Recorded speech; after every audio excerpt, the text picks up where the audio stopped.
हो गया। चलिए, स्वागत है आपका एक बार फिर से इस नए वीडियो लेक्चर के अंदर, जिसमें हम बात करेंगे स्ट्रक्चर ऑफ डीएनए की।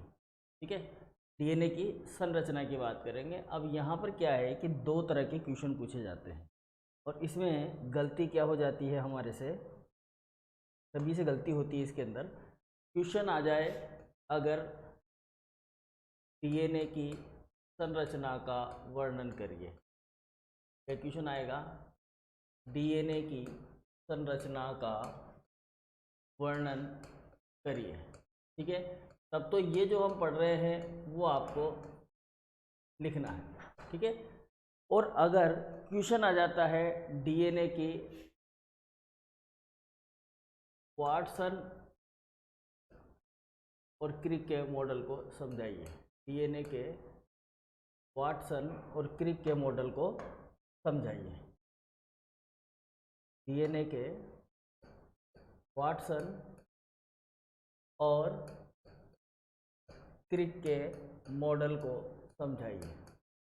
ठीक है, मॉडल, तो फिर हमें वाटसन और क्रिक का मॉडल लिखना होता है। अब क्वेश्चन आ जाता है डीएनए की संरचना का वर्णन करिए, तो डीएनए की संरचना का वर्णन करिए ये क्वेश्चन आता है, तो आप लोग क्या लिख देते हो, ये आंसर लिख देते, इस वाला डीएनए का वाटसन और क्रिक का मॉडल लिख देते हैं। जिसने पढ़ा है ना वही इस आंसर को सही करेगा, जिसने नहीं पढ़ा वो सीधा सीधा डीएनए का मॉडल ही बनाएगा एग्जाम के अंदर। बात समझ में आ गई। तो हमें ये ध्यान रखना है कि हमसे पूछा क्या गया, हमसे पूछा जाए कि डीएनए की संरचना का वर्णन करिए, तो फिर हमें वाटसन और क्रिक का मॉडल नहीं बनाना, वहाँ लिखा रहेगा, वहाँ पर लिखा रहेगा कि वाटसन और क्रिक का मॉडल बनाइए, तभी हमें वो बनाना है। ठीक है, चलिए, तो अब आ जाते हैं हम स्ट्रक्चर ऑफ डीएनए। अब डीएनए की संरचना क्या होती है, तो देखो हमने पढ़ा था जो डीएनए होता है, उस डीएनए के अंदर डीएनए का जो निर्माण होता है या जो डीएनए होता है वो न्यूक्लियोटाइड की जो मोनोमर्स होती है उनके जुड़ने से होता है। थोड़ा सा इसको सही कर देते हैं हम, नीचे हम लिख पाएंगे इसके लिए। ठीक है, तो डीएनए की संरचना जो है, डीएनए की स्ट्रक्चर जो बनती है वो किससे बनती है, न्यूक्लियोटाइड के जुड़ने से बनती है। न्यूक्लियोटाइड मतलब बेस, शुगर और फॉस्फेट, ये एक न्यूक्लियोटाइड।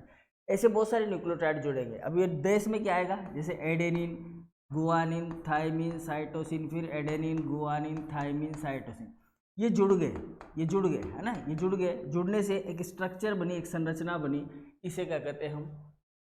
ठीक है, ये डीएनए होता है हमारा। ठीक है, डबल स्टैंडर्ड होता है, लेकिन जो डीएनए का निर्माण हो रहा है, कहने का मतलब है कि डीएनए का जो निर्माण होता है वो अनेक न्यूक्लियोटाइड के जुड़ने से होता है। तो ये न्यूक्लियोटाइड इस तरह से जुड़ते हैं। ठीक है, न्यूक्लियोटाइड जो है इस तरह से जुड़ते हैं, इनमें एक ये तो बेस है। ठीक है, इसके साथ शुगर जुड़ी हुई होती है और फॉस्फेट जुड़ा होता है। ठीक है, इन न्यूक्लियोटाइड को क्या कहा जाता है, मोनोमर कहा जाता है। ये न्यूक्लियोटाइड जो है ये क्या है, मोनोमर है। एक न्यूक्लियोटाइड एक मोनोमर, ठीक है, दूसरा न्यूक्लियोटाइड दूसरा मोनोमर। ठीक, ये बहुत सारे मोनोमर मिलकर क्या बनाते हैं, पॉलीमर बनाते हैं। डीएनए का क्या बनाते हैं, पॉलीमर। ठीक है, डीएनए में फॉस्फेट तथा शुगर आपस में एस्टर बंध द्वारा जुड़े होते हैं, ये पढ़ चुके हैं हम। ठीक है, देखो बेस, शुगर और फॉस्फेट। ठीक है, तो बेस और शुगर के बीच में जो बॉन्ड होता है, मतलब जो आपका बेस और शुगर है, इसके अंदर एक बॉन्ड होगा और यहाँ पर फॉस्फेट के अंदर एक बॉन्ड होगा। इधर जो बेस जुड़ा हुआ होगा, इन दो बेस के बीच में भी एक बॉन्ड होगा। ठीक है ना, ये हम पिछले वाले प्रीवियस वीडियो में बात कर चुके हैं। शुगर और फॉस्फेट के बीच में जो बॉन्ड बनता है वो कहलाता है फॉस्फोडाइएस्टर बॉन्ड। कौन सा बॉन्ड होता है, फॉस्फोडाइएस्टर बॉन्ड।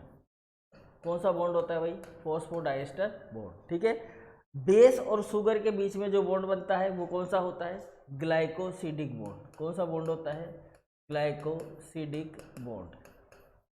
ठीक है, और दो बेस के बीच में जो बॉन्ड होता है वो कौन सा बॉन्ड होता है, वो बॉन्ड होता है आपका हाइड्रोजन बॉन्ड। ठीक है, हाइड्रोजन बॉन्ड। तो इस तरह से ये तीन बॉन्ड बनते हैं यहाँ पर। तो हमने कहा कि डीएनए में जो फॉस्फेट होता है, डीएनए में फॉस्फेट तथा शुगर आपस में एस्टर बॉन्ड के द्वारा जुड़े रहते हैं। ठीक है, ये एकांतर क्रम में व्यवस्थित होते हैं। एकांतर क्रम का मतलब है कि जैसे एक शुगर आया तो एक फॉस्फेट आएगा, फिर दूसरी बार से फिर क्या आ जाएगा, शुगर आ जाएगा। तो इस तरह से शुगर फॉस्फेट की एक बैकबोन बन जाती है। क्या बन जाती है? बैकबोन बन जाती है। कैसे बन जाती है यहाँ देखते हैं हम। देखो ये हमारा डीएनए होता है। इस डीएनए के अंदर, इस डीएनए में यहाँ पर हमने कहा था कि ये शुगर फॉस्फेट इस तरह से शुगर फॉस्फेट क्या होंगे यहाँ पर एकांतर क्रम में व्यवस्थित होंगे। ठीक है। नाइट्रोजन बेस आपस में हाइड्रोजन बॉन्ड द्वारा, नाइट्रोजन बेस जो है ये नाइट्रोजन बेस है, मतलब एडेनिन गुआनिन। अब एडेनिन जो होगा यहाँ पर थायमिन के साथ में डबल बॉन्ड से, गुआनिन जो होगा वो ट्रिपल बॉन्ड से साइटोसिन के साथ जुड़ा होगा। तो नाइट्रोजन बेस जो होते हैं वो हाइड्रोजन बॉन्ड के द्वारा शर्करा से ग्लाइकोसिडिक बॉन्ड द्वारा जुड़े रहते हैं। ठीक है। हाइड्रोजन बॉन्ड तो क्या होंगे, नाइट्रोजन बेस तो आपस में कैसे जुड़े रहेंगे, हाइड्रोजन बॉन्ड के द्वारा।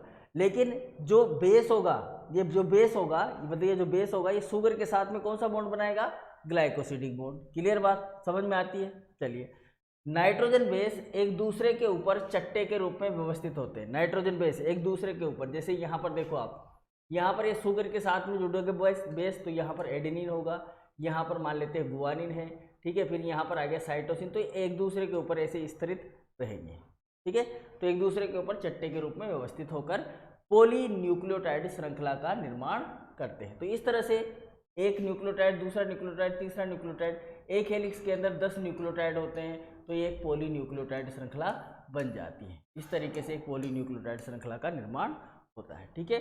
डीएनए में निम्न प्रकार की संरचनाएं संभव है। कौन कौन सी संरचनाएं संभव है डीएनए के अंदर, उनके बारे में हम बात करते हैं। ठीक है। देखो पहली जो संरचना है वो है प्राइमरी स्ट्रक्चर।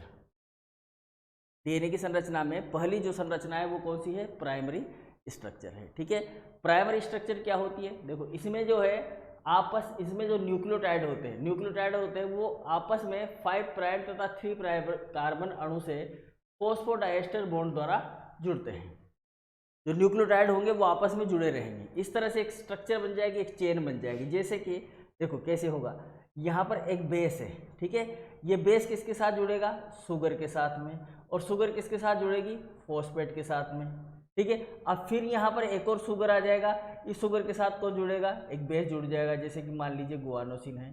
ठीक है। फिर यहाँ पर एक फॉस्फेट आ जाएगी, फिर यहाँ पर क्या हो जाएगा, एक एडेनिन आ जाएगा, फिर यहाँ पर एक शुगर आ जाएगी, फिर यहाँ पर क्या आ जाएगा, साइटोसिन आ जाएगा। मान के चलते हैं कि साइटोसिन आ जाएगा। ठीक है।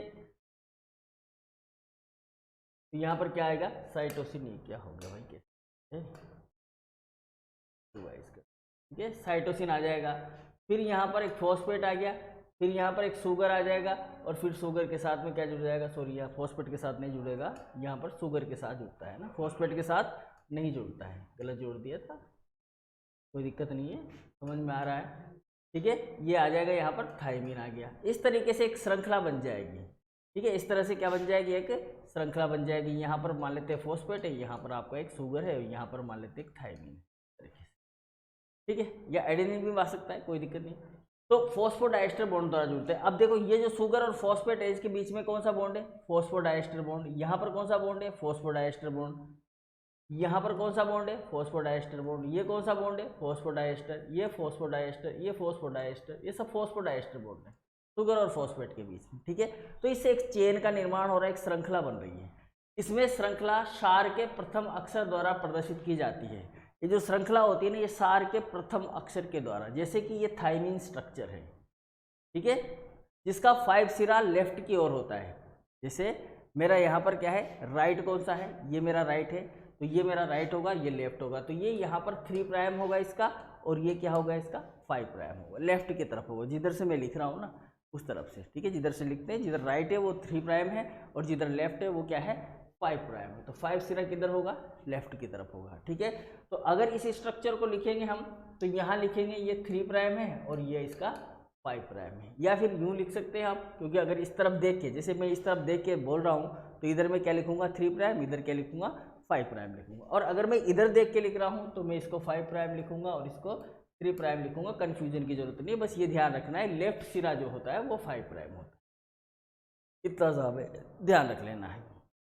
तो इस तरह से एक चेन बन जाती है। अब ये जो चेन होती है इस तरह से चेन बन जाती है, तो ये सिंगल स्ट्रैंडेड डीएनए स्ट्रक्चर है। कहने का मतलब है कि जो प्राइमरी स्ट्रक्चर है वो आपका क्या है, सिंगल स्ट्रैंडेड डीएनए का एक स्ट्रक्चर है जिसके अंदर शुगर और फॉस्फेट जो है वो फॉस्फोडाइस्टर बॉन्ड के द्वारा एक चेन का फॉर्मेशन कर रहे हैं। ठीक है, चलिए अब आ जाते हैं सेकेंडरी स्ट्रक्चर। डीएनए का सेकेंडरी स्ट्रक्चर ये भी एक सिंगल स्ट्रैंडेड ही स्ट्रक्चर है, मतलब कि सिंगल स्ट्रैंडेड डीएनए होता है। इस डीएनए के अंदर क्या होता है कि जो प्राइमरी स्ट्रक्चर होती है उस प्राइमरी स्ट्रक्चर के जो क्षार होते हैं वो दूसरे सिंगल स्ट्रैंडेड डीएनए के साथ में हाइड्रोजन बॉन्ड के द्वारा जुड़ जाते हैं। ठीक है, जैसा कि हमने एक प्राइमरी स्ट्रक्चर बनाया है यहाँ पर ये इस तरह का, और इसमें हमने बनाया कि यहाँ पर है एडेनिन, यहाँ पर है गुआनिन, यहाँ पर है थायमिन, यहाँ पर साइटोसिन, यहाँ पर फिर गुआनिन आ गया, फिर यहाँ पर एडेनिन आ गया, फिर यहाँ पर क्या आ गया, थायमिन आ गया। ठीक है, और फिर यहाँ पर ये एडेनिन आ गया। अब इसी प्रकार की दूसरी संरचना जो है इसके साथ में दूसरा जो स्ट्रैंड होगा सेम स्ट्रैंड, ऐसा ही एक और सेम स्ट्रैंड होगा जिसके अंदर क्या होंगे, कॉम्प्लीमेंट्री बेस होंगे, इस तरह से होंगे। ठीक है, ये जो कॉम्प्लीमेंट्री बेस होंगे ये यहाँ पर इसके साथ में हाइड्रोजन बॉन्ड बनाकर जुड़ जाएंगे। इस तरीके से हाइड्रोजन बॉन्ड बनेगा और ये आपस में क्या होंगे, यहाँ पर जुड़ जाएंगे। ठीक है, तो इससे बनने वाली जो संरचना होगी वो क्या होगी, ये होगा आपका डबल स्ट्रैंडेड डीएनए। इस सिंगल स्ट्रैंडेड, दो सिंगल स्ट्रैंडेड डीएनए आपस में जुड़ जाते हैं तो डबल स्ट्रैंडेड डीएनए बना लेते हैं। इसको कौन सी संरचना बोलते हैं, सेकेंडरी स्ट्रक्चर बोलते हैं। समझ में आ गया, कौन सी स्ट्रक्चर बोलेंगे, सेकेंडरी स्ट्रक्चर। ठीक है, इसमें डबल स्ट्रैंडेड डीएनए का निर्माण होता है। ठीक है, इस डीएनए में न्यूक्लियोटाइड विशेष बंध कोण पर जुड़कर सर्पिल संरचना का निर्माण करते हैं। इस तरह से सर्पिलाकार संरचना का निर्माण करते हैं, क्योंकि देखो यहाँ पर ये जो है ना एडेनिन है, तो ये एडेनिन जो है भाई वो डबल रिंग स्ट्रक्चर है। एडेनिन कैसा स्ट्रक्चर है, डबल रिंग स्ट्रक्चर, इस तरह से है ना, डबल रिंग स्ट्रक्चर है। एक बार दोबारा से बनाते हैं, बड़ा करके बनाते हैं। जो एडेनिन है आपका वो क्या है, यहाँ पर डबल रिंग स्ट्रक्चर है, इस तरह से। ठीक है, इस तरह से ये डबल रिंग स्ट्रक्चर है। और जो आपका थायमिन है वो केवल सिंगल रिंग स्ट्रक्चर है। थायमिन क्या है, यहाँ पर सिंगल रिंग स्ट्रक्चर है, ऐसा सिंगल रिंग स्ट्रक्चर है। ठीक है, अब इस थायमिन और इस एडेनिन के बीच में क्या होगा, जो है डीएनए का जो हाइड्रोजन बॉन्ड है उनका निर्माण होगा। तो यहाँ पर जो हाइड्रोजन बॉन्ड का निर्माण होगा वो दो ही हाइड्रोजन बॉन्ड बनेंगे, ऐसे मान लेते हैं। तो दो ही हाइड्रोजन बॉन्ड बनेंगे तो ये एक दूसरे को एडजस्ट करने के लिए क्या करेंगे जी, अपने आप को सेट करेंगे तो एक विशेष कोण बनाएंगे, एक विशेष एंगल पर ये जुड़ेंगे। ठीक है, इस वजह से ये ऐसे घूमी हुई स्ट्रक्चर होती है, इसको बोलते हैं हम सेकेंडरी स्ट्रक्चर। ठीक है, अब आ जाते हैं हम टर्सरी स्ट्रक्चर, इसको बोलते हैं तृतीयक संरचना या टर्सरी स्ट्रक्चर। तो एक तो हो गई हमारी प्राइमरी स्ट्रक्चर, एक हो गई हमारी सेकेंडरी स्ट्रक्चर, और एक हो गई हमारी ये टर्सरी स्ट्रक्चर या तृतीयक संरचना। अब इसमें देखो आप, इसमें क्या है कि डबल स्ट्रैंडेड डीएनए है ना हमारा, वो डबल स्ट्रैंडेड डीएनए ऐसा है, पहले तो कैसा है जी, ऐसा है। अब यही डीएनए, इस तरह का डीएनए क्या हो, इस तरीके से कुंडलित हो जाए। ये डीएनए किस तरह से कुंडलित हो जाए, इस तरह से कोइल हो जाए, इस तरह से कुंडलित हो जाए, तो ये संरचना कहलाती है इसकी तृतीयक संरचना, यानी कि 3D स्ट्रक्चर। ठीक है, इसमें क्या होता है, इसमें डबल स्ट्रैंडेड डीएनए जो होता है वो अति कुंडलित होकर 3D स्ट्रक्चर बनाता है, ये 3D स्ट्रक्चर बन जाता है डीएनए का। ठीक है, डीएनए की द्विकुंडलित श्रृंखला टर्सरी स्ट्रक्चर होती है। ये डबल स्ट्रैंडेड डीएनए जो इस तरह से घुमा हुआ है, फोल्डेड है, ये इसकी कौन सी स्ट्रक्चर है, 3D स्ट्रक्चर है। ठीक है ना, ये 3D संरचना होती है इसकी, जो विभिन्न प्रारूपों में पाई जाती है। कौन कौन से प्रारूप है, जैसे BDNA नाम सुना है हमने, ADNA, CDNA, ZDNA, ये जो अलग अलग स्ट्रक्चर है BDNA, CDNA, ADNA, ZDNA, ये सब इसकी तृतीयक यानी कि 3D संरचनाएं होती है डीएनए की। ठीक है, चलिए लास्ट एंड फाइनल जो है हमारा वो है क्वाटरनरी स्ट्रक्चर, यानी कि चतुर्थक अवस्था, इसको बोलते हैं हम चतुर्थक अवस्था। ठीक है, ये चौथी अवस्था होती है डीएनए की संरचना की। इसमें क्या होता है कि डीएनए जो है वो अति कुंडलित हो जाता है, डीएनए और ज़्यादा फोल्ड हो जाता है, और वो फोल्ड होकर क्या बनाता है, न्यूक्लियोसोम बनाता है। फिर वो न्यूक्लियोसोम आगे फोल्ड होता है और फोल्ड होकर क्या बनाता है, क्रोमेटिड बनाता है। जैसे कि अभी हमने जो डीएनए देखा वो इस तरह से 3D स्ट्रक्चर में है, ये 3D स्ट्रक्चर है डीएनए का। जब ये न्यूक्लियोसोम की फॉर्म में आएगा, कहने का मतलब है कि जब यही डीएनए हिस्टोन प्रोटीन के ऊपर जाकर क्या होगा, बाइंड होगा, तो ये स्ट्रक्चर जो होगी ये बन जाएगी इसकी चतुर्थक अवस्था। इस तरह से फोल्ड हो रहा है आपका जो डीएनए है, वो इस तरीके से क्या हो रखा है, फोल्ड हो रखा है। तो इस तरह की जो संरचना बनेगी, इससे ये जो संरचना बनेगी ये न्यूक्लियोसोम जैसी स्ट्रक्चर बनाएगी। ठीक है, यहाँ पर ये न्यूक्लियोसोम बनेगा, इसको बोलेंगे हम न्यूक्लियोसोम। और आगे यही न्यूक्लियोसोम जो है आगे और फोल्ड होगा, और फोल्ड होगा, और फोल्ड होकर क्या बनाएगा, यहाँ पर क्रोमेटिड बनाएगा। इस तरह से ये क्रोमेटिड का निर्माण कर लेगा, यानी कि गुणसूत्र बना लेगा। ठीक है, यह क्या कहलाएगा आपका, क्रोमेटिड। ठीक है, लेकिन ये कब बनता है, ये बनता है मेटाफेज अवस्था के अंदर। किसके अंदर बनता है, ये मेटाफेज में बनता है। ठीक है ना, मेटाफेज के अंदर बनता है ये। इस तरह की जो संरचना होती है वो बनती है किसके अंदर, मेटाफेज के अंदर, डिवीजन की मेटाफेज अवस्था में। ठीक है, किसमें बनती है ये मेटाफेज में बनती है। लेकिन जो एनाफेज होती है आपकी, सॉरी मेटाफेज क्या, जो इंटरफेज अवस्था होती है या उससे पहले वाली इंटरफेज की जो अवस्थाएं होती है या डिवीजन से पहले की जितनी भी अवस्थाएं होती है, उसमें जो डीएनए होता है वो इस तरह से जो बीड्स होते हैं, ये जो बीड्स होते हैं यानी कि जो हिस्टोन प्रोटीन होती है उसके ऊपर जो है क्या रहता है, कुंडलित रहता है, और यहाँ पर ये इस तरीके से फैला हुआ रहता है। ठीक है, इस तरह से इसके ऊपर फोल्ड हो जाता है, ये यहाँ पर फोल्ड हो जाएगा, फिर यहाँ से निकलेगा, यहाँ पर फोल्ड हो जाएगा, फिर यहाँ से निकलेगा, यहाँ पर फोल्ड हो जाएगा, फिर यहाँ पर फोल्ड हो जाएगा, फिर यहाँ से फोल्ड होकर फिर ये यहाँ से फोल्ड होकर, ऐसे इस तरह से ये फैला हुआ रहता है इन बीड्स में। तो ये जो बीड्स होते हैं ये सब न्यूक्लियो प्रोटीन होती हैं।